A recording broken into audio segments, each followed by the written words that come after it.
आवाज येतोय माझा?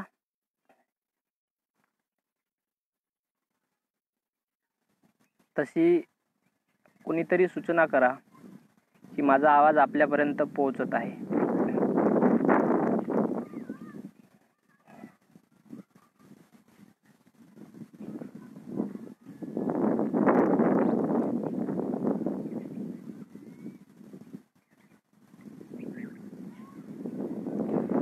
माझा आवाज जर आपल्यापर्यंत पोहोचत असेल तर तसं खाली कुणीतरी सूचना करा. म्हणजे हा, जय गुरु अमरदादा वानखेडे. जय गुरु. माझा आवाज स्पष्ट येत आहे? आवाज थोडं घरी नेटवर्कचा प्रॉब्लेम असल्यामुळे मी परत आज पण पुन्हा शेतामध्येच आलेला आहो, तर त्यामुळे कदाचित थोडं सुरू करायला वेळ झाला, पण मी समजू शकतो, आपणही समजून घ्याल. कारण की अमरदादा आवाज स्पष्ट येतोय माझा? तर हरकत नाही आता सुरू करायला. मधातही अनेक आपले सर्व बंधू भगिनी येतील, तर आपण सर्वांनाच उत्तर शेवटी समारोपीय देऊच. तर आता आपल्या भाषणाला सुरुवात करतो मी. काही तांत्रिक अडचण आलीच समजा मधात, तर तुम्ही सर्वजण समजून घ्याल.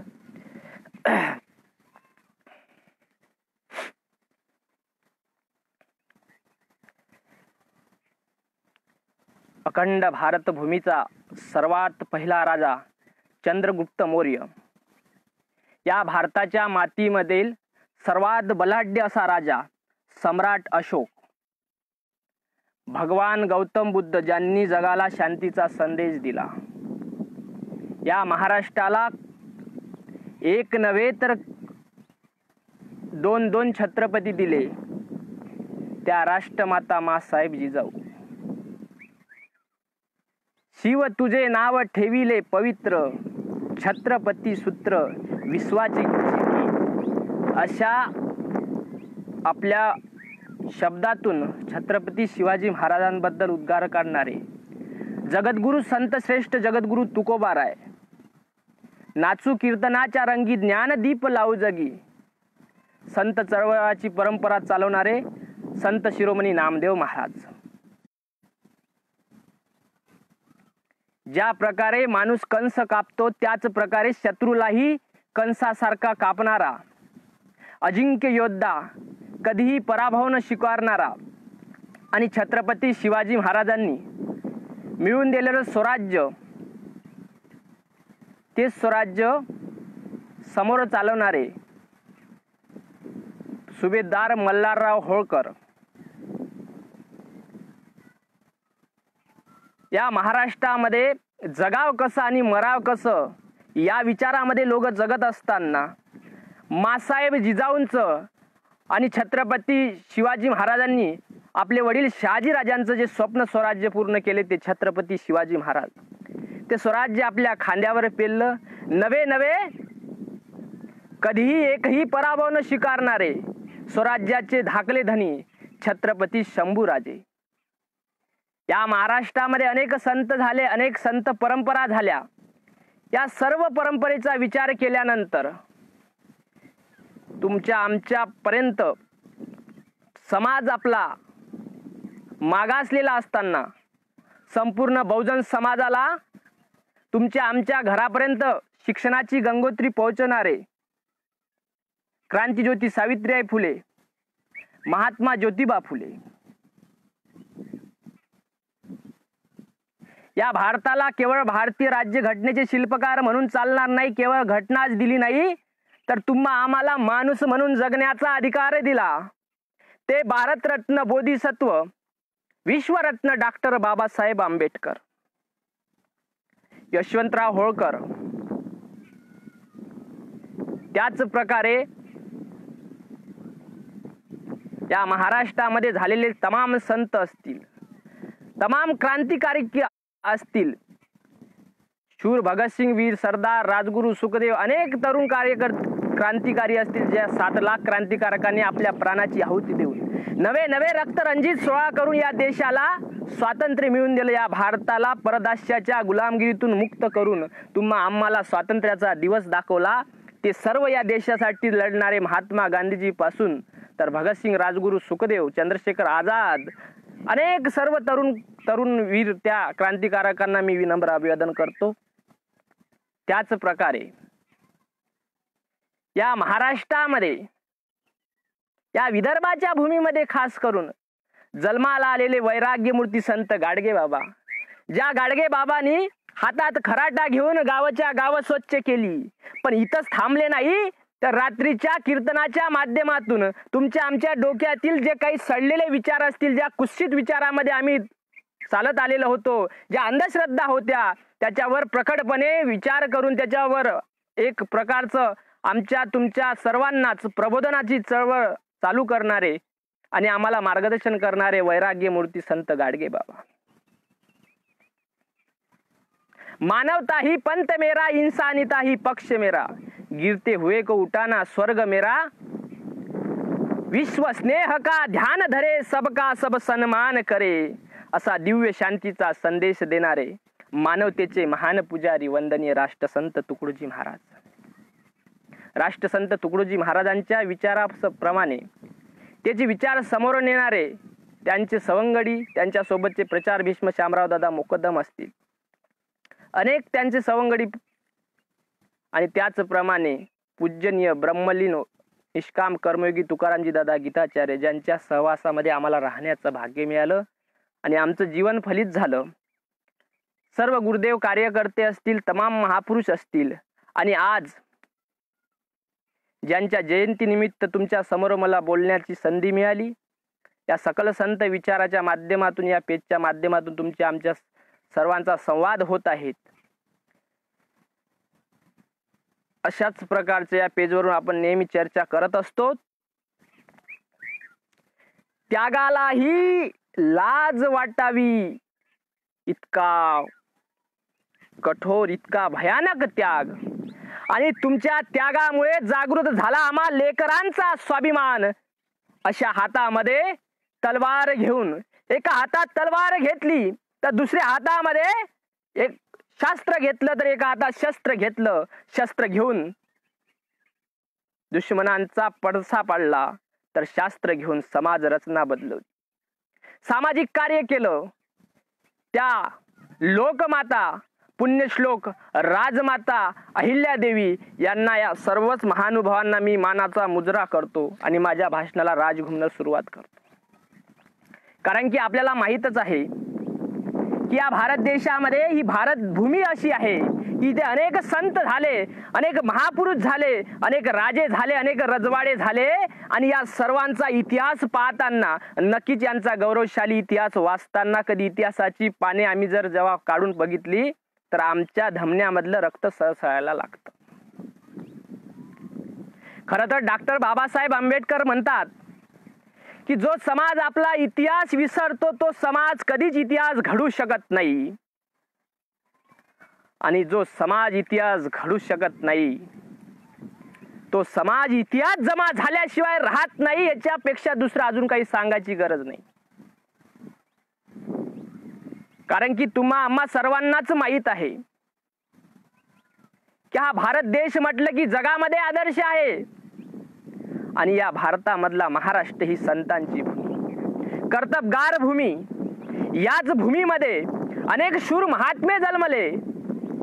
एक कवी मोठं सुंदर सांगते कि मिट्टी मेरे वतन की मेरे हाथों को कभी मैला नहीं करती, क्या कर भी ये भारत माता कभी बुजदिल पैदा नहीं करती. या भारत भूमीला मध्ये जन्माला यायला धाडस लागतं आणि नशीब लागतं. या भारताला उगाच कुणी भारत माता म्हणत नाही, कारण की शौर्याची गाथा आहे. ही भूमी यशवंत कीर्तिवंत भूमी आहे, आणि या भूमीमध्ये जन्माला यायला आपल्या नशिबी, आपल्या भारावर लिहूनच यावं लागते की मी या भारतात जन्माला आलेला आहो. इतिहासाला ही साक्ष आहे, आणि सुवर्ण अक्षरांनी लिहावा एवढा मोठा इतिहास आहे, आणि प्रत्येक महापुरुषांनी घडवलेला इतिहास हा त्याच प्रकारे आहे. आजचा विषय होता की महिलांच्या प्रेरणास्त्रोत लोकमाता पुण्यश्लोक अहिल्यादेवी, आणि हे आपल्याला वेगळं सांगायची गरज नाही. आपण सन्माननीय सर्वच लोक जाणकार आहात, माझ्यापेक्षा वरिष्ठ आहात, ज्येष्ठ आहात, पण ही प्रबोधनाची चळवळ खऱ्या अर्थानं समाजापर्यंत पोहोचली पाहिजे. बहुजन समाज आजही आमचा या गोष्टीपासून मागासलेला आहे. या सर्व लोकांना एका ठिकाणी येऊन या प्रबोधनाच्या माध्यमातून आमच्यामध्ये परिवर्तनवादी विचाराची एक चळवळ निर्माण झाली पाहिजे. सर्व लोक एका ठिकाणी आलो पाहिजे. इतिहास वाचला पाहिजे, कारण की इतिहास वाचल्यानंतर आम्हाला पुस्तक वाचल्यानं आमचं मस्तक सुधरतं, आणि ज्याचं मस्तक सुधरलेलं असतं तो कधीच पुन्हा पुढे नतमस्तक होत नाही. हाही इतिहास आहे. खरं तर ज्या व्यक्तींनी इतिहास घडवला त्यांनी इतिहास कधी लिहिलाच नाही, आणि ज्यांनी इतिहास लिहिला त्यांनी इतिहास कधी घडवलाच नाही. हाही एक मोठा इतिहास आहे. आणि मग इतिहास घडवतात तेच लोक की ज्यांच्या मनगटामध्ये बळ आहे. खरं तर पुण्यश्लोक अहिल्यादेवी सांगतात की ज्या मनगटामध्ये बुद्धी, कौशल्य आणि सामर्थ्य आहे तोच स्वकर्तृत्वावर लोकाभिमुख राजा होऊ शकतो, तोच लोकाभिमुख महाराणी होऊ शकते. आणि हे करून दाखवलं पुण्यश्लोक अहिल्यादेवींनी. तब्बल हातामध्ये 29 वर्ष तलवार घेऊन शास्त्र आणि शस्त्रासोबत झुंजत राहिल्या महाराणी. अनेक संकट आली, संकटावर संकट येत असताना एका एका संकटाला सामोरं जाताना अनेक प्रकारच्या संकटाचा सामना केला, आणि इथंच थांबल्या नाही तर त्यांनी एक आदर्श अशी राज्य प्रणाली करून दाखवली. आदर्श महाराणी झाल्या. नुसत्या महाराणी झाल्या नाही तर त्यांनी सामाजिक कार्यामध्येही समोर येऊन अनेक प्रकारच्या जाती व्यवस्थेच्या जे काही दंगली असतील, अनेक प्रकारच्या समाजामधल्या कुत्सित विचाराच्या ज्या काही परंपरा होत्या त्यांना बगलफाटा देऊन एक सामाजिक चळवळ निर्माण केली. खरं तर आमच्या बापदाद्यांनी घडवलेला इतिहास, खरा इतिहास आमच्यापर्यंत पोहोचलाच नाही. आमच्यापर्यंत पोहोचला नाही, आणि खरं तर आमच्या तरुण मुलांनी तो इतिहास वाचला नाही. याच्यापेक्षा अजून मोठी कोणती शोकांतिका. आणि म्हणूनच आपल्या या महाराष्ट्राचा काय इतिहास होता हा आपल्या सर्वांना वाचावं लागेल. कारण की तुम्हा सर्वांनाच माहीत आहे इतिहासामध्ये अनेक जडणघडणी झाल्या, इतिहासामध्ये अनेक गोष्टी घडल्या, आणि या प्रत्येक इतिहासाची पानं ही सुवर्ण अक्षरांनी लिहावी एवढा भयानक असा इतिहास होता. एवढी शौर्याची परंपरा, एवढी शौर्याची गाथा असतानाही तो इतिहास आमच्यापर्यंत पोहोचला नाही. ही एक अजून मोठी शोकांतिका आहे. कारण की तुम्हा सर्वांनाच माहीत आहे की पुराणामधल्या गौतम ऋषीच्या पत्नीला एका ऋषीने शाप दिला, तर त्या शापामधून ती अहिल्या शिळा झाली, म्हणजे दगड झाली. पण ती अहिल्या दगड झाली, पण श्री प्रभू रामचंद्राच्या पदस्पर्शाने पावन होऊन ती पावन झाली. मला माहित नाही, पण पुण्यश्लोक अहिल्यादेवींच्या कार्याने, पुण्यश्लोक अहिल्यादेवींच्या सामाजिक कार्यामुळे नक्कीच या भारत देशामधील जेवढे मंदिरं असतील, जेवढे धार्मिक स्थळ असतील, जेवढ्या काही सामाजिक कार्याच्या भूमिका राबवल्या असतील, जेवढं काही सामाजिक कार्य केलं असेल, या सर्व लोकांच्या जीवनाचा अहिल्यादेवींच्या कार्यामुळे व या कार्याच्या पदस्पर्शाने नक्कीच उद्धार झाल्याशिवाय राहत नाही. हे इतिहास आम्हाला मान्य करावाच लागेल. त्या गौतम ऋषीची पत्नी अहिल्या घराघरामध्ये पोहोचली, पण ज्या स्त्रीने तब्बल 29 वर्ष हातामध्ये तलवार घेऊन स्वराज्य खंबीरपणे चालवलं, त्या अहिल्या देवींचा इतिहास आजही घराघरामध्ये पोहोचला नाही. ही मोठी शोकांतिका आहे. एक पाश्चिमात्य लेखक मोठा सुंदर लिहितो की जगाच्या पाठीवर आम्ही महाराष्ट्राचा, आम्ही भारताचा इतिहास पाहतो, तर पुरुषामध्ये जगाच्या पाठीवर छत्रपती शिवाजी महाराजांसारखा एकही राजा झाला नाही, आणि होईल की नाही याची शक्यता नाही. त्याच प्रकारे स्त्रीमध्ये पुण्यश्लोक लोकमाता अहिल्या देवी सारखी राज्य करती परत होणे नाही, आणि इतिहासामध्ये झाली नाही अशा प्रकारची नोंद करून जातो. हाही इतिहास आम्ही समजून घेतला पाहिजे. पण होते असं की अहिल्यादेवी ह्या कोणातरी एखाद्या विशिष्ट जातीमध्ये जन्माला आल्या आणि हाच त्यांच्या जीवनामधला काहीतरी कमजोरपणा बॅकलॉग असेल की त्यांचा इतिहास आजपर्यंत पोहोचला नाही. माणूस कोण्या जातीमध्ये जन्माला आला हे त्याच्या जीवनाचं खऱ्या अर्थानं महत्वाचं नसलं पाहिजे, तर त्याच्या कर्तृत्वाने, त्याच्या धाडसाने, त्याच्या शौर्याने, त्याच्या पराक्रमाने, त्याच्या जिद्दीने त्या माणसाचा इतिहास, त्या माणसाची शौर्यगाथा ही प्रत्येकापर्यंत पोहोचली पाहिजे. आणि म्हणून आज बहुजनांची मुले, तुम्ही आम्ही सर्व लोक सुशिक्षित आहात, तरुण आहात, समजदार आहात, वाचक आहात, अभ्यासक आहात, लेखक आहात, कवी आहात. आपण वाचलं पाहिजे, बोललं पाहिजे. कारण की आदमी तब बोलता है, आदमी जब नहीं बोलता तब वो मरता है, और आदमी तब मरता है वो जब कुछ नहीं बोलता है. म्हणून आपण बोललं पाहिजे. बोलेगा वही चिल्लाएगा वह तर जाएगा, नहीं तो मर जाएगा. म्हणून आमच्या बापदाद्यांनी तलवारीच्या हातात तलवारी घेऊन जो इतिहास घडवला, त्या इतिहासाचे आम्ही कमीत कमी साक्षीदार तरी व्हा. तो इतिहास घडू नका, निदान त्या इतिहासाला वाचून त्या इतिहासाप्रमाणे चालण्याचा, जीवन जगण्याचा आपण तुम्ही आम्ही सर्वांनी प्रयत्न केला पाहिजे. आज पाहतो महाराष्ट्रामध्ये कोरोनासारखं भयानक व संपूर्ण देशामध्ये भयानक असं संकट आहे. या कोरोनाच्या संकटामध्येही आम्हाला पुण्यश्लोक अहिल्यादेवी आठवली पाहिजे. आज पाहतो की अहिल्यादेवींची जयंती ही फक्त धनगर बांधव जर साजरी करत असतील तर ही या भारतामध्ये, या महाराष्ट्रामध्ये, या पुरोगामी महाराष्ट्रामध्ये, या भारतामध्ये ही शोकांतिका आहे. कारण की महापुरुष हे कधीच कोण्या जातीमध्ये वाटल्या जात नाही, ते कधीच कोण्या धर्मापुरते किंवा एखाद्या संप्रदायापुरते मर्यादित नसतात. तर महापुरुष ते या देशाचे असतात, ते या राष्ट्राचे असतात, ते या मातीचे असतात, या मातीसाठी मरणाऱ्यासाठी असतात. आणि हीच शोकांतिका आहे की आम्ही महापुरुषांनाही जातीमध्ये वाटलो. आणि वाटणारेही तुम्हाला माहित आहे, आपल्या जवळचेच आपले शत्रू आहेत. हेही शत्रू आम्ही ओळखले पाहिजे. एक भाकर असते, अर्धी भाकर तुम्हाला द्यायची, अर्धी भाकर आपल्याला द्यायची. एका भाकरीले अर्धे अर्धे 4 हिस्से करायचे, 2 हिस्से आमच्या दोघात देऊन भांडण लावायचे, अर्धी भाकर स्वतः खायची. असाही प्रकारचा या देशामध्ये चालू आहे. खरं तर आम्ही विचार केला पाहिजे की पुण्यश्लोक अहिल्यादेवींनी जे कार्य केलं, त्या कार्याचा खऱ्या अर्थानं उदो उदो इथल्या देशातल्या प्रत्येक कार्यकर्त्याने, प्रत्येक तरुणांनी, प्रत्येक राजकारण्याने, प्रत्येक समाजकारकांनी, प्रत्येकांनी घ्यायलाच पाहिजे. कारण की जगाच्या पाठीवर असा एकमेव महिला झाल्या की ज्या मायनं तुमच्या आमच्या सर्वांसाठीच कार्य केलं. चला आपण इतिहासाच्या थोडे मागे वळू. काय इतिहास होता या महाराष्ट्रामध्ये, काय इतिहास होता या भारताचा की ज्यावेळेस राष्ट्रमाता, राजमाता, लोकमाता पुण्यश्लोक अहिल्यादेवींचा जन्माच्या वेळेची काय कथा होती, काय परिस्थिती होती, तेही आम्ही समजून घेतलं पाहिजे. काळ होता सन 1725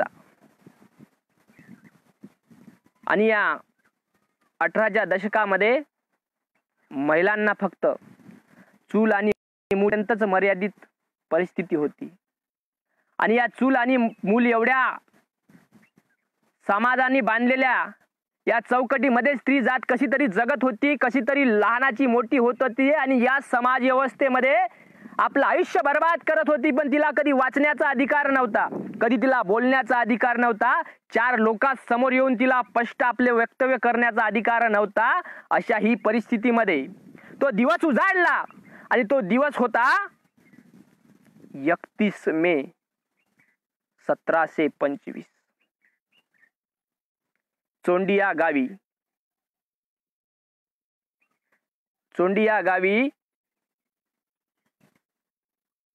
तो दिवस उजाडला आणि अक्षरशः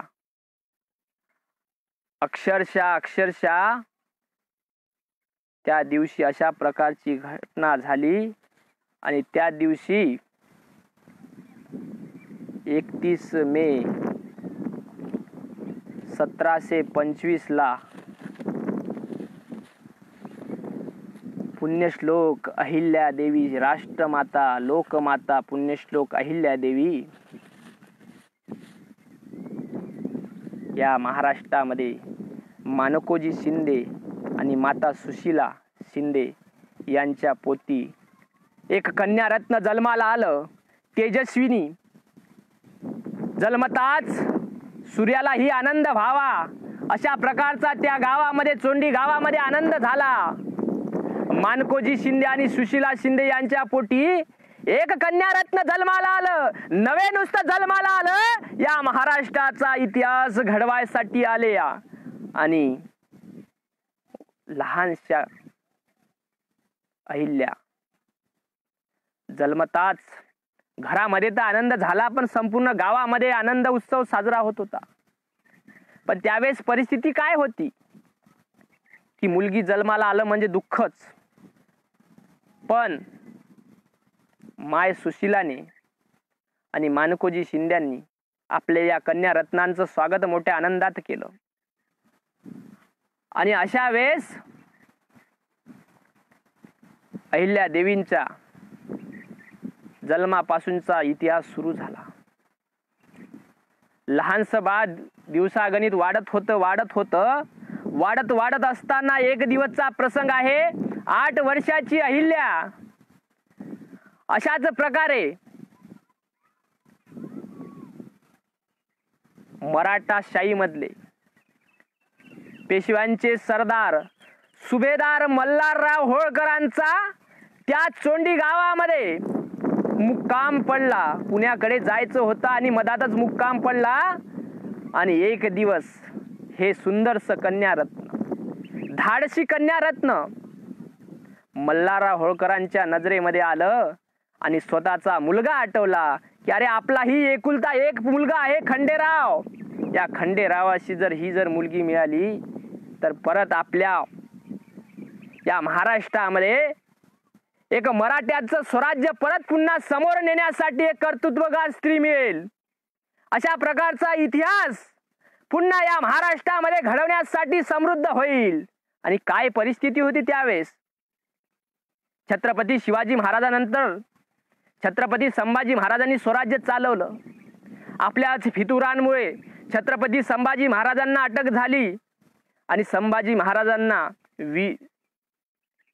त्यांची हत्या करण्याच्या नंतर या महाराष्ट्रावर पुन्हा मोठं संकट आलं. आणि स्वराज्यामधली मराठेशाही संपून इथे परत पुन्हा पेशवेशाही जिवंत झाली. आणि या पेशवेशाही मधले बाजीराव पेशवे यांच्या सोबत मल्हारराव होळकरांनी या मराठ्यांचा संपूर्ण अटके पार झेंडे रोवले. एवढा पराक्रम केला, शत्रूला असे कंसासारखे कापत सुटले. आणि प्रत्येक नगरापर्यंत, प्रत्येक गावापर्यंत अटके पार मराठ्यांचे झेंडे पोहोचवले. याच मल्हारराव होळकरांच्या घराची सून मिळाली म्हणजे कोण? अहिल्यादेवी होळकर. ज्या अहिल्यादेवींचं भाग्य फळायला आलं. आणि अहिल्यादेवी इंदोरच्या राजघरामध्ये सुनबाई म्हणून निघाल्या. विवाहाचा कार्यक्रम संपला. सन 1733 ला. अवघं वय 8 वर्षाचं. तुम्हाला माहित आहे त्यावेळेस बालवयामध्ये लग्न करावे लागत होते. बालविवाहाचा जो कायदा होता त्यामुळे वयाचा बंधन नसल्यामुळे 8 वर्षामध्येच अहिल्यादेवींचा विवाह झाला. आणि खंडेराव आणि अहिल्यादेवी हे आपला सुखाचा संसार करत होते. पण त्यावेळेस संसार करणं म्हणजे काय आनंदाचा हनीमून वगैरे करणे ह्या गोष्टी नव्हत्या. ह्या कलियुगात होतात. त्यावेळेस पतीला आपली पत्नी सोबत युद्धासोबत न्यावी लागत होती. आणि मल्हारराव होळकरांचा सुपुत्र खंडेराव होळकर वयाच्या 12व्या वर्षामध्येच एवढा पराक्रम, 12व्या वर्षीच आपल्या वडिलांसोबत लढाईमध्ये गेले आणि लढाया जिंकूनच परत वापस आले. एवढा पराक्रमी, एवढा धारशी, एवढा शौर्यशाली इतिहास घडवणारे खंडेराव होळकर ही अहिल्यादेवींना पती म्हणून मिळाले. याचा अहिल्यादेवींना आनंदच झाला. पण एवढं होत असताना अहिल्यादेवींच्या जीवनामध्ये समोर अनेक संकट आलीत. अनेक संसारामध्ये त्यांच्या अडचणी आल्यात. अनेक दुःखांचे प्रसंग डोळ्यासमोर आले. आणि एक प्रसंग सांगताना तुमच्या आमच्या डोळ्यातून अश्रू आल्याशिवाय राहणार नाही. आणि अशाच प्रकारे पुण्यश्लोक अहिल्यादेवींच्या संसाराला सुंदर प्रकारचं वळण येत असतानाच चांगल्या संसाराला दृष्ट लागतात म्हणते ती गोष्ट खरीच आहे.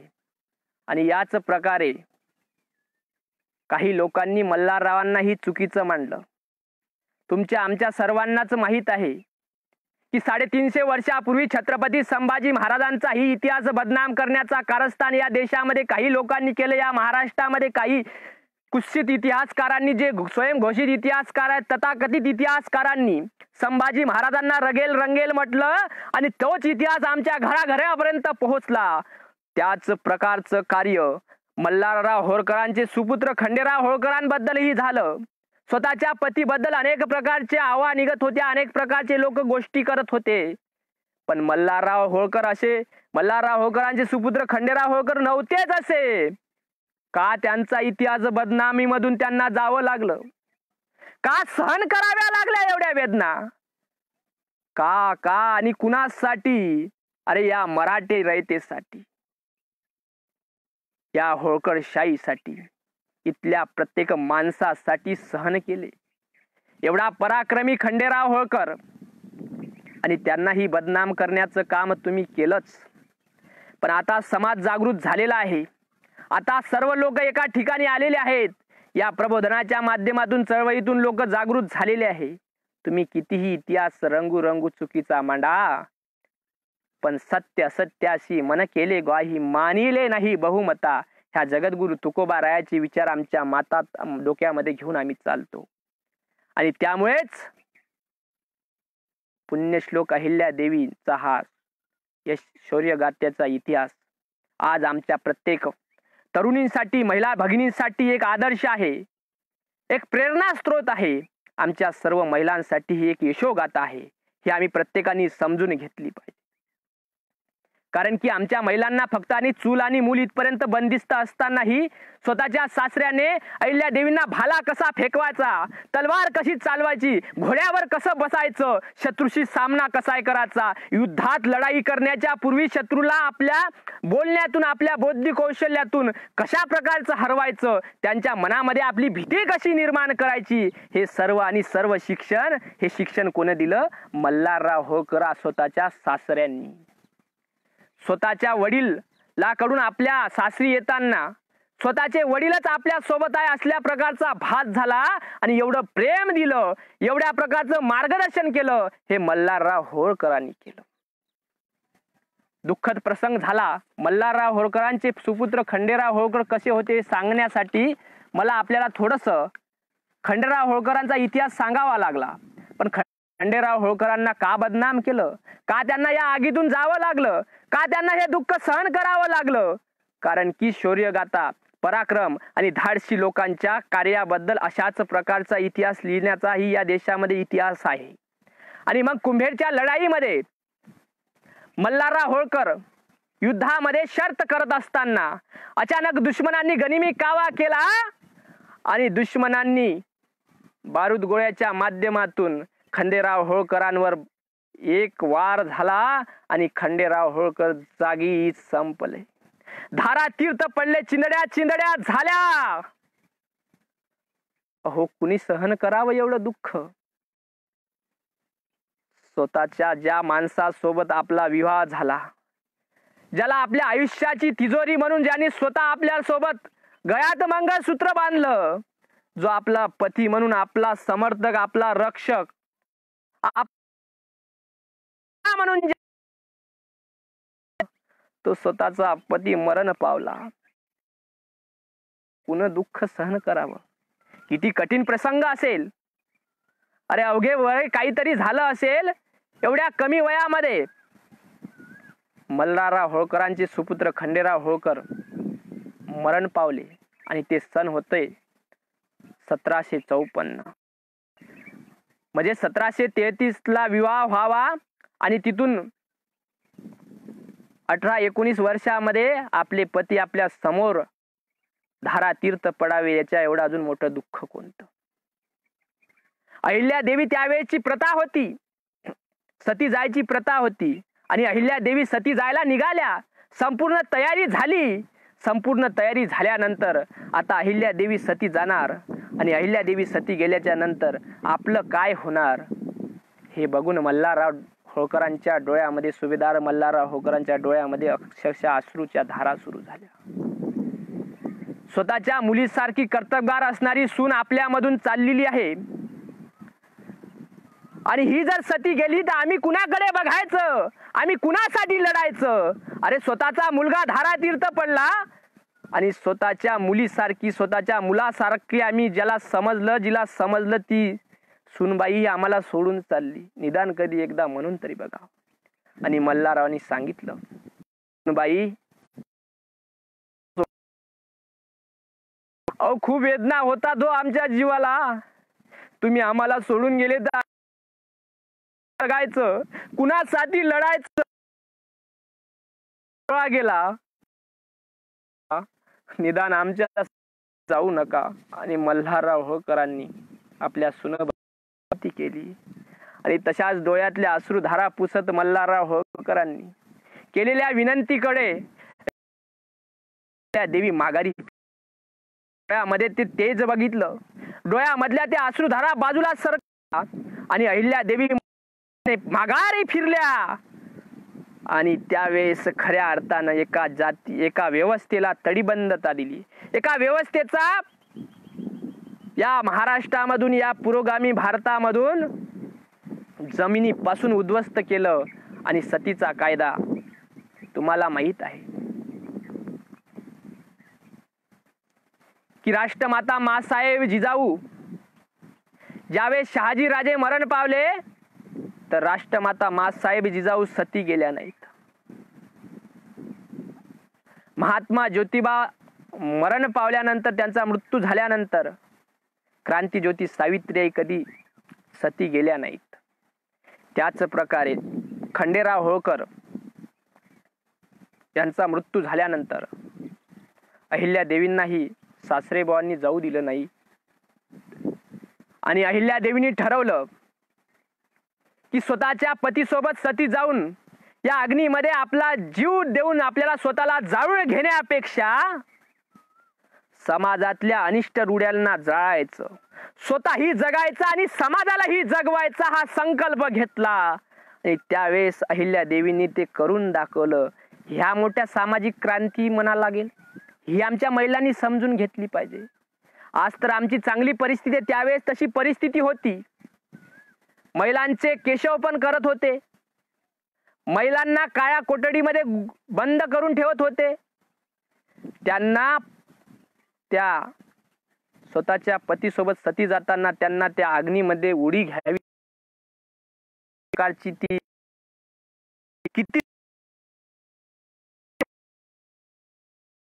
मुक्त करण्यासाठीच ह्या महाराण्या जन्माला आल्या.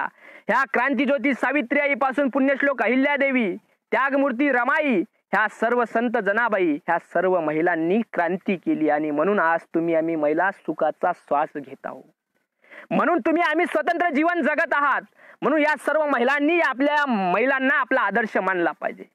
आजही पाहतो माझ्या तरुण भगिनी, कित्येक भगिनी आजही आमचा आयडॉल ठरलेले आहेत की आम्हाला कुणाला कॅटरीना कैफ आवडते, कुणाला ऐश्वर्या राय आवडते, कुणी आपला आयडॉल ठरवलेला आहे. पण लक्षात ठेवा माझ्या भगिनींनो आणि बंधूंनो, हे काही जे लोक तुमचे आयडॉल असे यांना काढून फेकून द्या आपल्या नजरेसमोरून. आपले खरे आयडॉल हे स्वतःला समाजाला जागवण्यासाठी स्वतःला गाडून घेतलं. या महापुरुषांचा इतिहास तुम्ही कधी विसरू नका, त्या महापुरुषांचं कार्य तुम्ही कधी विसरू नका. आणि अशाच प्रकारच्या इतिहासाचे पानं समोर चाळता लक्षात येईल आपल्याला की पुण्यश्लोक अहिल्यादेवीवर एकच संकट आलं नाही, संकटावर संकट येत होती. आणि अहिल्यादेवी पुन्हा अशा प्रकारचे संकट संपत देवींच्या चालवायचा, इंदोरच्या गादीवर बसून राज्यकारभार चालवायचा. आणि अशाच प्रकारे अहिल्यादेवींनी सासरेबुवांनी दिलेली जबाबदारी मोठ्या निष्ठेने, मोठ्या कर्तबगारीने ते त्यांनी करून दाखवलं. आणि अशाच वेळेस अचानक सासरे मल्हारराव होळकर यांचंही एका लढाईमध्ये निधन झालं. आणि मल्हारराव होळकर गेल्यानंतर डोक्यावरचं छत्र हरपल्यासारखं झालं. अहिल्या देवी ठाय ठाय रडल्या. अरे स्वतःचा पती मरण पावला, स्वतःचा वडिलासारखा आधार असणारा सासरा मरण पावला, आता कुणाकडे पाहायचं. पण स्वप्न होतं स्वराज्यामधलं असलेलं, स्वप्न होतं होळकरशाही चालवण्याचं, स्वप्न होतं इथल्या प्रत्येक जनतेला न्याय देण्याचं, आणि ते न्याय देण्याचं कार्य अहिल्या देवींनी समोरही चालवलं. आणि अशाच प्रकारचं समाजामध्ये संकटांचा सामना करून अहिल्या देवींनी समोर समोर गेल्या. आणि तोच इतिहास आपण समोर समोर मांडणार आहोत की अहिल्या देवीच्या समोरच्या कारकिर्दीमध्ये त्यांचं कार्य इथून मोठ्या प्रमाणात वाढलं. ते मरण पावल्यानंतर त्यांनी सामाजिक कार्यामध्ये हात पुढे सर्व आणि त्यांनी जगामध्ये अशा प्रकारची एकमेव महाराज या देशामध्ये झालेल्या सर्वच महिला कर्तृत्ववान होत्या, पण ह्या आपापल्या क्षेत्रामध्ये होत्या. जगाच्या पाठीवर अशी एकमेव स्त्री, अशी एकमेव महाराणी, एकमेव की जिने आणि ते आमच्या प्रत्येकांच्या प्रेरणास्त्रोत असतात. आणि तो श्लोक राष्ट्रसंतांनी आज लिहिलेला, 60 वर्षापूर्वी लिहिलेला श्लोक आज मला त्यावेळेच आहे कि नारी नहीं अबला इसे क्यों किया बदनाम, देखा न उसका काम, आदर्श देवी मान कर गर शक्ति उसको मागता, यह भी सबला को सबला जानता. म्हणून वेळेचं ही भान ठेवून आपल्याला बोलावं लागेल.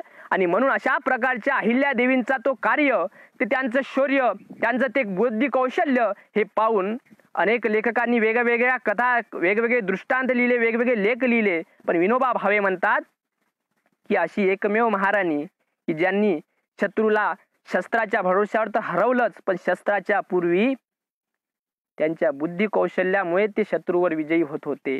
अशा एकमेव महाराणी, अशा एकमेव महाराणी की ज्यांनी त्यावेळेस महिलांची 5000ची एक फौज तयार केली होती, जी लढवया फौज. वेळ प्रसंगी महिला ही मागे नाहीत, बाई मागे सरकून महिला लढल्या. आणि ते कशासाठी लढल्या तर या प्रत्येक रयतेसाठी, इथल्या जनतेसाठी लढल्या. अहिल्या देवींचं सामाजिक कार्यामध्ये मोठं योगदान होतं. त्याने अनेक प्रकारचं सामाजिक कार्य केलं. कुटुंबावर अनेक प्रकारचे संकट आले, पण हे संकट येत असताना एक संकटामधून त्यांनी समोर जाऊन त्यांनी तो इतिहास घडवला, त्यांनी ते यशोगाथा निर्माण केली. हा इतिहास आज आमच्या समाजापासून दूर आहे आणि हे सांगण्यासाठीच तुमच्या आमच्या सर्वांना अशा प्रकारचं यावं लागतं.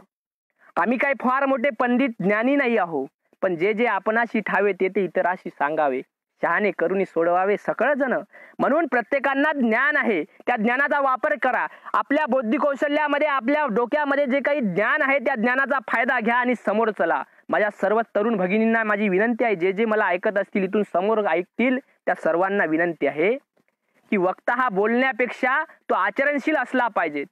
कारण की आमचे मनोजदादा नेहमी सांगत असतात की, आणि वेरुकर गुरुजी सांगतात, आचार्य वेरुकर गुरुजी, की आचरण से ही चरण पूजे जाते है. आणि म्हणूनच माणसाने आचरणशील असलं पाहिजे.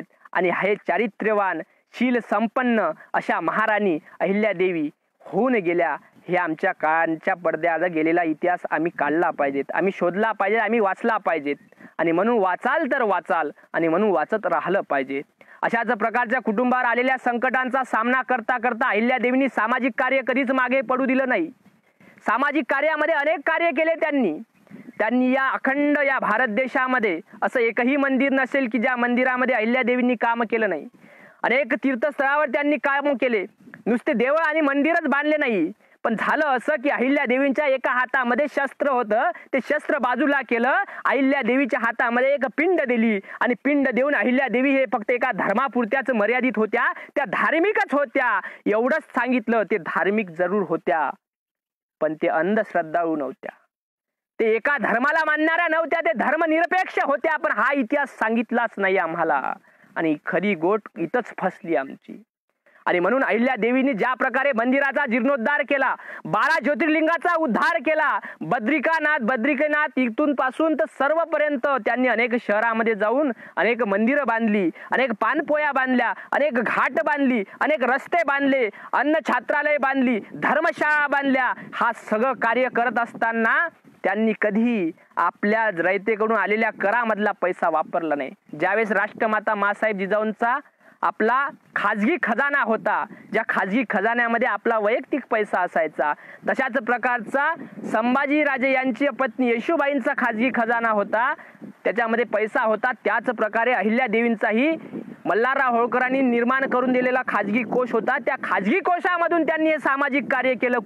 कोण्याही लोकांचा पैसा घेतला नाही किंवा कुणाच्या रयतेच्या करामधून हा कार्य नाही केलं, तर त्यांनी स्वतःच्या खाजगी करातून केलं. आणि त्यावेळेचा खाजगी कर होता जवळपास 15 कोटीच्या जवळपास त्यांचा तो होता. आणि एवढ्या प्रकारचं कार्य अहिल्यादेवींनी केलं. हे कशामुळे होते तर माणसाचं धाडस, माणसामध्ये हिंमत आणि माणसामध्ये तसं कार्य करण्याची प्रेरणा असली पाहिजेत.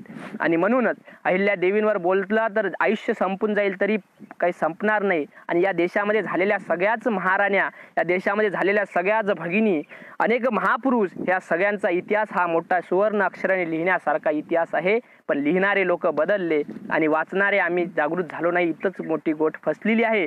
म्हणून आमच्या समाजामध्ये जे काही अनिष्ट रूढ्या असतील, राष्ट्रसंत तुकडोजी महाराज ग्रामगीतेमध्ये मोठं सुंदर सांगतात, कितीतरी मुली असती सुंदर, परी हुंड्यासाठी राहती कुवार, ऐसा मानव जातीचा व्यवहार भासती कितीतरी.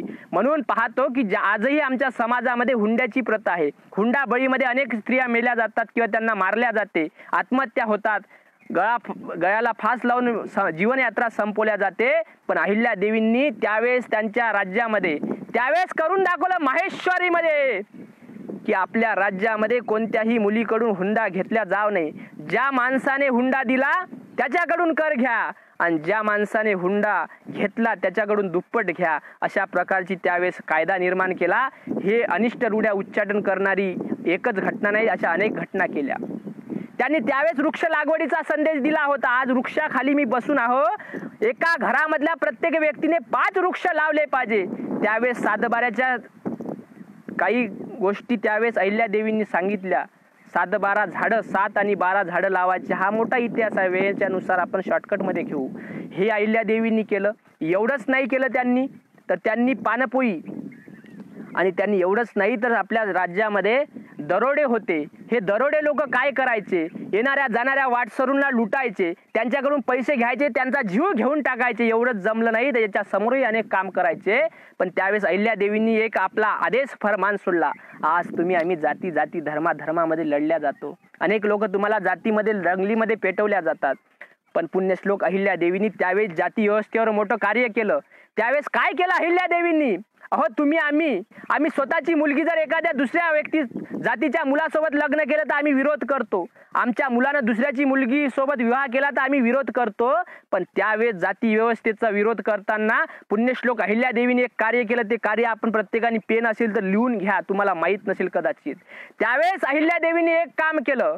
आणि त्यावेळेस अहिल्यादेवीने काम कोणतं केलं तर त्यावेळेस अहिल्यादेवीने एक फरमान सोडलं की माझ्या राज्यामध्ये, माझ्या स्वराज्यामध्ये, माझ्या या माहेश्वरी नगरीमध्ये, या होळकरशाहीमध्ये असा कोण तरुण आहे, असा कोण बलवान आहे की जो इथल्या लोकांना छळणाऱ्या, वाटसरूंना त्रास देणाऱ्या, दरोडेखोरांना, गुंडांना, या घुसखोऱ्यांना जो संपवेल, त्या व्यक्तीला माझी मुलगी मुक्ता मी देईल, हे माझं वचन आहे.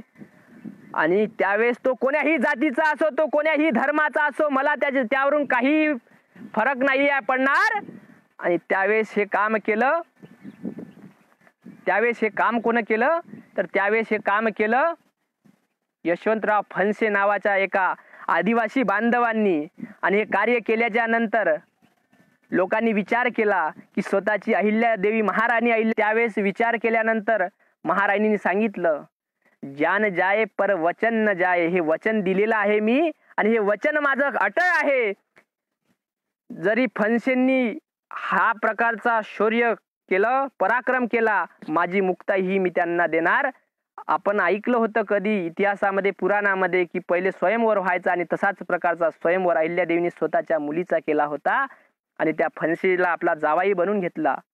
पण अशाच प्रकारचा फणसेही समोर जावाई मरण पावला आणि जावाई मरण पावल्या अजून दुःख ओढावलं. आणि काही दिवसानंतर जावाई मरण पावल्यानंतर आपली स्वतःची मुलगी ही आपल्या जवळून निघून गेली. अजून दुःख झालं, अजून एवढं संकट येत असताना माझ्या महिला भगिनींना एकच विनंती आहे की आम्ही जराशी भांडण, नवरा पती पत्नीची भांडण झाली की घटस्फोट घेतो, गळ्याला फास लावून घेतो, काही पिऊन आत्महत्या करतो. माझ्या भगिनींना विनंती आहे, अरे तुम्ही महिलांच्या प्रेरणास्त्रोत जर समजून घ्यायचे असेल तर राष्ट्रमाता मासाहेब जिजाऊ समजून घ्या, क्रांतीज्योती सावित्रीबाई समजून घ्या. प्लेगच्या लढाईमध्ये, प्लेगमध्ये स्वतःचा जीव धोक्यात घालून लोकांना वाचवण्यासाठी क्रांतीज्योती सावित्रीबाई समोर आल्या होत्या. तुम्ही पुण्यश्लोक अहिल्या देवींना समजून घ्या. कुटुंबावर अनेक प्रकारचे धो संकट कोसळत होते. अशाच प्रकारचं संकट स्वतःचा जावई निघून गेल्यानंतर आता अजून स्वराज्यामध्ये काय करावं, पण एक पुत्र होता. आता या मुलांसाठी काय करायचं? तर मालेराव या मुलांना लोकांनी अजून समोर असं लिहिलं की तो मनोरुग्ण झाला होता. हाही मोठा चुकीचा इतिहास मांडला, पण ते मनोरुग्ण नव्हते, तर ते त्या प्रकारचं काम करत होते. त्यावेळेस काही नाव घेतोच मी, भीत नाही कोणाला, कारण की भ्यायचं आपल्याला कारणच नाही. त्यावेळेस काही पुरोहित लोक यायचे आणि दान दक्षिणेमधून अनेक प्रकारचे सोना मोहरा नेऊन आपल्या स्वराज्यामध्ये खूप प्रकारचे दान दक्षिणा न्यायचे. त्यावेळेस मालेराव काय करायचे, तर विंचू विंगळ्या घेऊन त्या दक्षिणेमध्ये टाकायचे आणि ह्या विंचू विंगळ्या चावल्यानंतर त्यांना लक्षात आलं की आता आपलं पितळ उघडं पडते आणि आपलं पितळ उघडं पडलं तर आता काय करायचं. मग त्यांनी एक आयडिया काढली आणि मग युक्ती सुचवली की मालेराव हा मनोरुग्ण झाला, तो उड्या मारतो, तो नाचतो, तो पागल झाला. आणि ते पागल गिगल झाले नव्हते, तर ते फक्त यांना त्रास झालेला पाहून आनंदित व्हायचे. आणि त्यांचा तो एक गनिमीच कावा होता शिवाजी महाराजांचा की असे बंद नाही होतील हे, तर अशा प्रकारे तरी बंद होतील. पण त्याही मालेरावांना लोकांनी इतिहासामध्ये अशा प्रकारचं मांडलं की तो मनोरुग्ण झाला, आता तरी बंद करा हो. महापुरुषांना तीनदा त्रास सहन करावा लागते. एक तर जिवंतपणी असताना, जीवन जगत असताना त्यांना तो त्रास असते, आणि परत ते मरण पावल्यानंतरही, त्यांना मृत्यूनंतरही लोक चुकीचं मांडतात. हे त्यांना 2-2, 3-3दा वेदना सहन कराव्या लागतात. म्हणून कृपया विनंती आहे की महापुरुषांची विटंबना करू नका, त्यांचा चुकीचा इतिहास लिहू नका, इतिहास वाचू नका चुकीचा, आणि तशा प्रकारचा इतिहास सांगूही नका. मोठं पाप लागेल तुम्हाला, कारण की इतिहास खरा सांगणं हेच तुमच्या आमच्या सर्वांचं कर्तव्य आहे. आणि म्हणूनच अहिल्यादेवी हे आमच्या प्रत्येक महिलांचंच नव्हे तर आमच्या सर्व संपूर्ण मानव जातीचं आपलं प्रेरणास्त्रोत आहेत. ज्या ज्या महिला झाल्या त्या सगळ्याच आमच्या सर्वांचं प्रेरणास्त्रोत आहेत. आणि म्हणून ह्या आदर्श महिलांचा आम्ही आदर्श इतिहास आमच्या डोळ्यासमोर ठेवला पाहिजेत. एवढा मोठा त्याग, एवढा मोठा पराक्रम, एवढा मोठा शौर्य हे कुणं केलं, हे कशामुळे केलं, तर हे फक्त मनगटाच्या भरोश्यावर केलं. आणि हे स्वराज्य, हे होळकरशाही हे राज्य निर्माण करताना इथल्या प्रत्येक लोकांना अनेक संकटावरून सामना करावा लागला. पण अशाच प्रकारचं एवढं काम चालत असताना त्यावेळेस गंगोबा तात्या चंद्रचूड नावाचा स्वतःचा मुलगाही मालेराव मरण पावल्यानंतर गंगोबा तात्यांनी एक षडयंत्र केलं आणि राघोबा दादाला एक पत्र लिहिलं. आणि त्या पत्रामध्ये राघोबा दादाला गंगोबा तात्या सांगतात की राघोबा दादा, आता अहिल्यादेवी ह्या निराधार झाल्या, आता त्यांना कोणी मुलगा नाही आहे आणि आता अबला झाल्या, आता आपल्याला हे राज्य जिंकण्यास वेळ लागणार नाही, तुम्ही लवकरात लवकर या. आणि अशा त्यावेळेस मग राघोबा दादा मोठे सैन्य घेऊन अहिल्यादेवींवर चालून आले होते. आणि ते चालून आल्यानंतर अहिल्यादेवींवर ते आल्याच्या नंतर बघितलं तर अहिल्यादेवीने एक पत्रामध्ये अहिल्यादेवी सांगतात की त्या पत्राचा मजकूर असा एवढा सुंदर होता की त्या पत्रामध्ये अहिल्यादेवी लिहितात, राघोबा दादा, तुम्ही जरी मला अबला समजत असाल, मी निर्बल समजत असाल मला, पण लक्षात घ्या, तुमच्या समोर खांद्यावर भाला घेऊन उभी असताना रणांगणामध्ये तुम्हाला आमच्या सोबत युद्ध जिंकणं मोठं जड जाणार आहे, लक्षात असू द्या. पण कदाचित इतिहासाला ही साक्ष आहे, आम्ही नाही जिंकलो इतिहासामध्ये युद्ध, तुमच्या सोबत युद्ध जिंकलोच नाही, तर समाज आणि इतिहास काही बोलणार नाही, कुणीही बोलणार नाही. पण लक्षात असू द्या, जर कदाचित तुम्ही आमच्या सोबत जर युद्धामध्ये हरलात तर तुमची हसी होईल, तुमचा इतिहास लिहिला जाईल आणि राघोबा दादांना हे कणखर प्रकारचं पत्र वाचल्यानंतर राघोबा दादांच्या पायाखालची माती सरकली आणि राघोबा दादांना त्या पत्रामध्ये अहिल्यादेवींनी सांगितलं, एकमेव महाराणी की महिलांची संघटित सेना केली. महाराज ग्रामगीतेमध्ये म्हणतात, जैसे मुलाची संघटित सेना तैसेची असावी मुलींची संघटना, आपुल्या सुखदुःखाच्या भावना. खऱ्या अर्थानं महिलांचंही संघटन झालं पाहिजेत. आज समाजामधल्या आमच्या महिलांवर, आपल्या तरुणीवर अनेक प्रकारचा अन्याय अत्याचार होतो. या अन्याय अत्याचाराचा खडसून साथ देण्यासाठी आमच्या भगिनी सक्षम नसतात.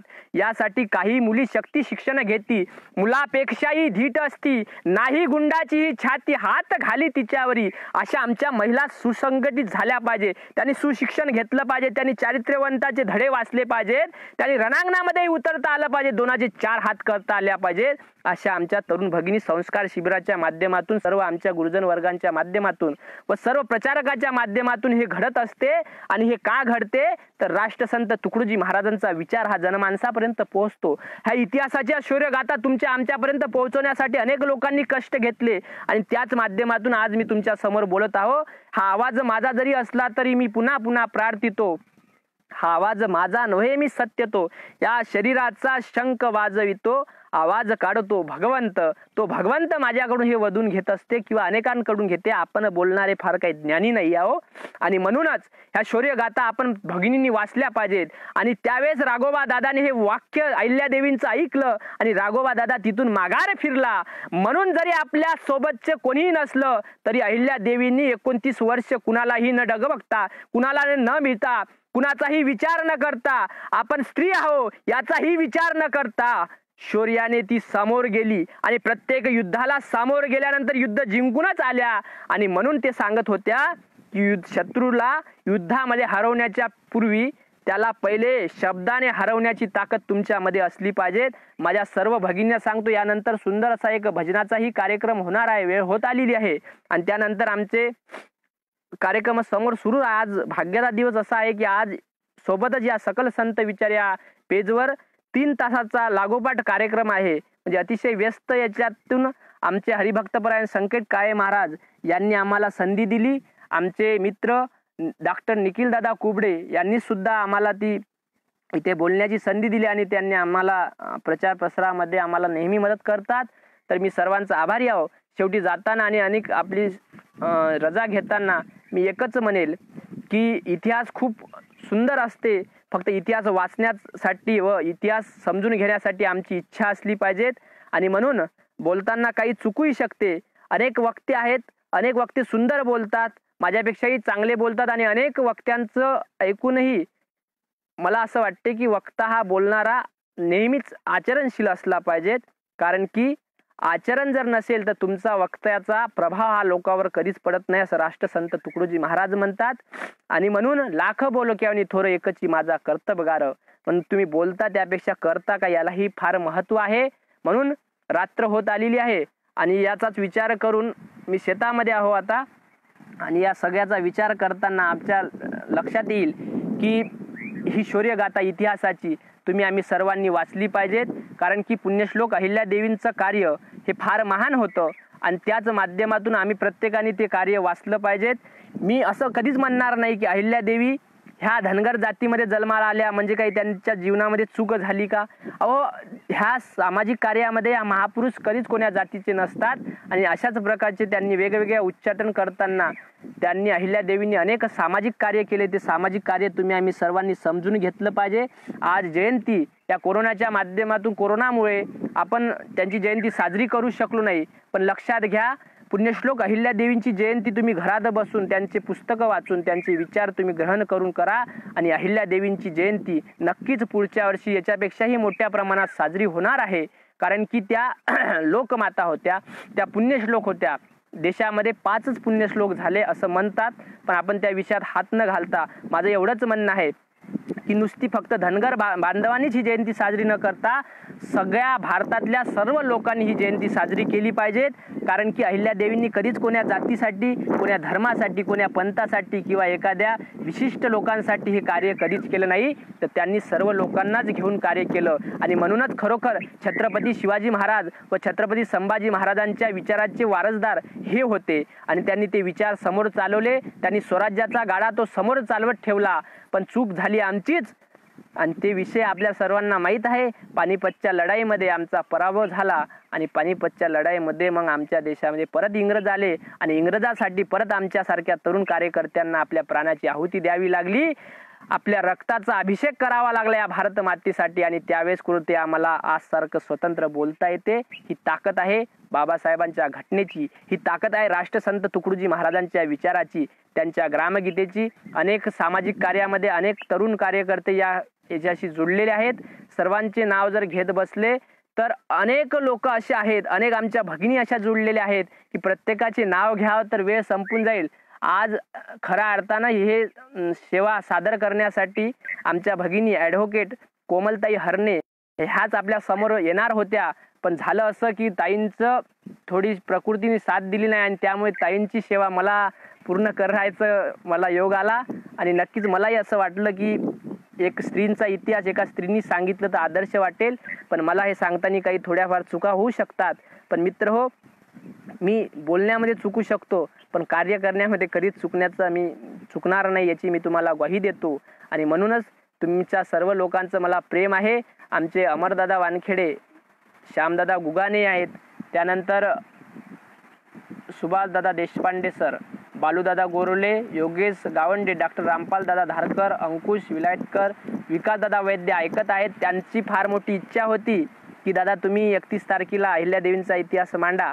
त्यांच्या गावामध्ये सुंदर काम आहे. अहिल्यादेवींचा त्यांनी पुतळा आहे.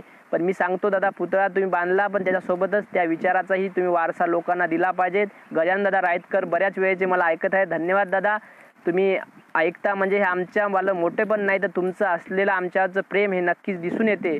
निखिल दादा चोरे आत्ताच येऊन गेलेले आहेत आणि कोमलताई तर आमच्या ऐकतच आहेत. जयगुरुताई आणि मोहनदादा चोरे नागपूरला सुंदर असं काम आहे त्यांचं. ते आपला नोकरी सांभाळून या गुरुदेवाची चळवळ चालवतात. आणि आमचं लाखांदूरवरून राशेकर परिवार आहे जे आमचं कुटुंबच आहे आणि तुम्ही सर्वच कुटुंबातलेच आहात. हे विश्वजी माझे घर म्हणणारा हा प्रचारक आहे. लोकांनी प्रवासाचार्य म्हणून मला फजिती केली माझी, पण लक्षात ठेवा मी प्रवास हा चांगल्याच कार्यासाठी करतो. विनाकारण कधीच जीवनात प्रवास करत नाही. फालतू कुणाच्या लग्नात जाण्यामध्ये, कुणाच्या सोयरीकी जोडण्यामध्ये किंवा कुठे जेवण करण्यासाठी कधीच जात नाही, तर फक्त आणि फक्त प्रचारासाठी फिरतो. राष्ट्रसंताचा विचार हृदयामध्ये घेऊन रक्तामध्ये साठवलेला आहे आणि त्याच विचाराने आम्ही चालण्याचा प्रयत्न करतो. आमचे गुरुबंधू आदरणीय मनोजदादा चौबे बऱ्याच वेळेचे आम्हाला ऐकत आहे. मी कधी त्यांचं ऐकण्यापासून परावृत्त होतो किंवा काही नेटवर्कच्या प्रॉब्लेमच दूर राहतो, पण ते बऱ्याच वेळेचे मला ऐकत आहेत. आणि आमचे सर्वांचे सध्याच्या गुरुदेव सेवा मंडळामध्ये सर्वांचे मार्गदर्शक आचार्य हरिभाऊ वेरुकर गुरुजी यांची सर्वांवर आमच्यावर प्रेम आहे, मार्गदर्शन आहे. त्यामुळेच आम्ही सगळं बोलू शकतो. मी अड्याटेकीला जरी घडलो, दादांकडे पूज्य तुकारामजी दादा गीताचार्य यांच्या सानिध्यात घडलो आणि तिथून खऱ्या जीवनाची माझी सुरुवात झाली. गुरुदेव सेवा मंडळ घरातच होतं, पण या सगळ्या चालू असतानाही वेळ होत आलेला आहे म्हणून आटपतो. आमचे शेवटी जाता जाता उमेश दादा नानवटकर हे नागपूरहून आहे, सुंदर त्यांचं कार्य आहे. मनोहरदादा बडवे आणि श्यामदादा गुगाने हे दोघंही बंधू आमच्या एकदम अतिशय जवळचे आहेत आणि खूप सुंदर काम आहे त्यांचंही. ह्या सर्व लोकांनी अतिशय सुंदर प्रकारचं प्रेम दिलं. तुम्ही सर्व लोक ऐकणारे, अजून समोर कधी लिंक समोर गेली तर ऐकणार. सर्वांना विनंती करतो, माझे हे विचार आवडले असेल आपल्याला तर नक्कीच हा खरा इतिहास पुण्यश्लोक अहिल्यादेवींचा तुम्हाला वाटत असेल अधिक लोकांनी ऐकावा, तर प्रत्येकाने आपल्या आयडीवर आवडला तर नक्की शेअर करा.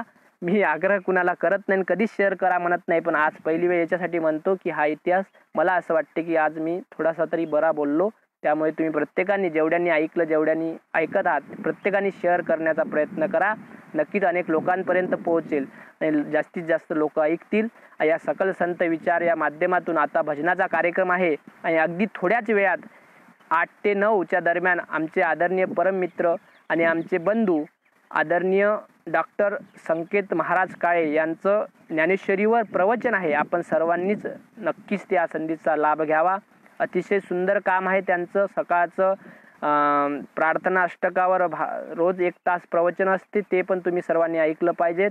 सर्वांचं ऐकलं पाहिजेत. काय असते की आपण एकमेक सर्वांना सोबत घेऊन जर चाललं तर आपलं आणि निसर्ग आता थोडासा खवळलेला आहे, त्यामुळे मी इथेच रजा घेतो. वेळ होत आलेला आहे आपला. शेवटी जाता जाता एवढंच म्हणेल की आपण सर्व एकच आहोत आणि एक मिळून राहू. आपण गुरुदेव परिवार आहे. आपण सर्व लोक एका ठिकाणी आहोत. मला अनेक लोक ऐकत असतील आणि आजचा अहिल्यादेवींचा असतील तर आमचे धनगर बांधव असतील किंवा अनेक लोक असतील, सर्व ऐकत असतील, त्या सर्वांना माझी विनंती आहे की महापुरुषांचे इतिहास तुम्ही पुन्हा पुन्हा वाचा. आपल्या जीवनाचा उद्धार झाल्याशिवाय राहणार नाही. मी सर्वच महापुरुषांना मी त्रिवार अभिवादन करतो. या सर्व महापुरुषांचे उपकार आपल्यावर आहे, म्हणून आपण खरंच या भारतभूमीत जन्माला आलो. आपले मायबाप, आपलं घर, आपलं देश, आपली भारतभूमी ही आपल्यासाठी पावन आहे. आणि म्हणून आपण सर्वांना शेवटी जाताना सर्वांना सप्रेम जयगुरु करतो. आणि शेवटी जाता जाता राष्ट्रसंतांचे शब्द घेऊन एवढंच मना वाटते की निघू दे दिवस मंगल तो बघाया भारता तुझला. निघू दे दिवस मंगल तो बघाया भारता तुझला. मिळो बहुमान मातांना जसा देशात पुरुषांना, जसा देशात पुरुषांना. या देशामध्ये स्त्री पुरुष ही समानता फक्त कागदावर नसली पाहिजे, तर ती खरोखर असली पाहिजेत. म्हणून स्त्री पुरुष ही समानता असली पाहिजेत. आमचे शाहीर प्रकाश काका घुमनर एक सुंदर गीत म्हणतात की राहा मिळून समूहान जशी रानची पाखर. राहा मिळून समूहान जशी रानची पाखर. उच्च नीच भेद सोडा तुम्ही आम्ही देवाची लेकर.